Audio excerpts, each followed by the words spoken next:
So this is a pretty big box, comes up just to the bottom of my hip. And you'll see a lot of times people doing box jumps on a box like this or ones even higher. We're going to talk today about whether that's a good thing or a bad thing and what it's really teaching your body how to do. You might be surprised by the answer.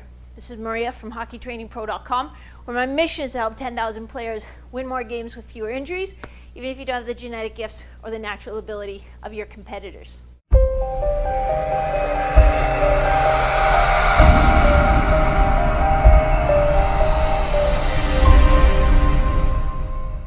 So I see it on TV commercials, I see it on sports shows, I definitely see it on YouTube, and usually it's coming from a trainer who's posting a video or a product that's posting a video to say, wow, look how awesome this is, look how high this person can jump up on this box, we must be doing something right.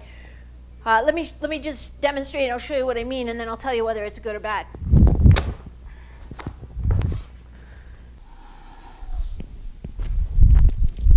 So what did you notice as I did that box hop up?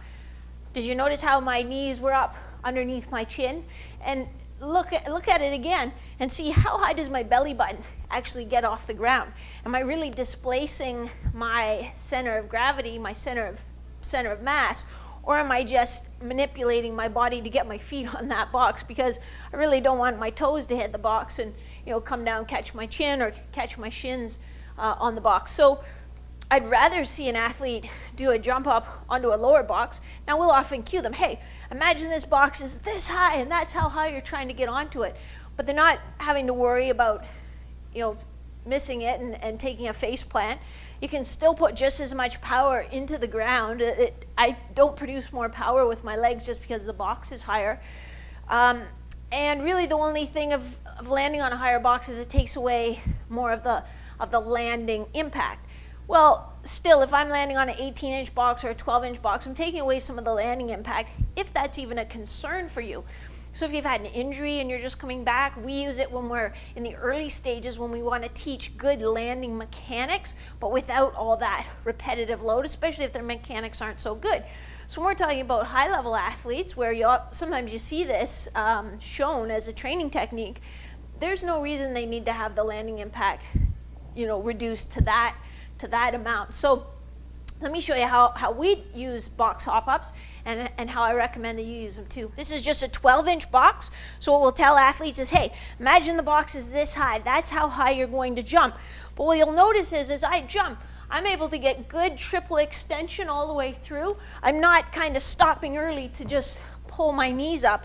And really, when I'm in that top position, my feet should be higher than the top of the box. So this is what it looks like.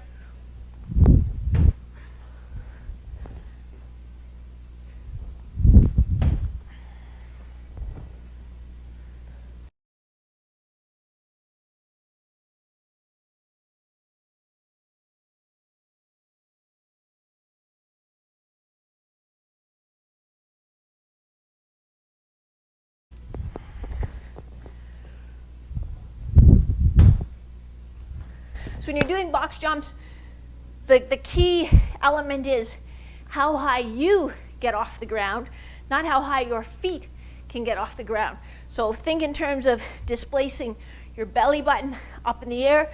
Jumping up on a higher box doesn't make your legs create more leg power. I can do that just from the ground. So know what you're training. Don't be fooled into training and trying to jump on that high box, because really the risk-reward ratio, the risk of catching a toe, and we use a soft box. I've seen lots of gyms that still use those wooden boxes or the metal ones with the frame, and I've seen athletes have to get stitches in the fronts of their shins when they've missed a jump and come down on that, and it's taken a bite out of their shin. So always risk reward. There's no benefit to jumping up on the high box, and all the same rewards for using a lower box. So this is Maria from HockeyTrainingPro.com. Thanks for stopping by. If you like this video, feel free to give us a like or share it. I'm happy to help any hockey player that wants to perform better on the ice by doing the right training off the ice.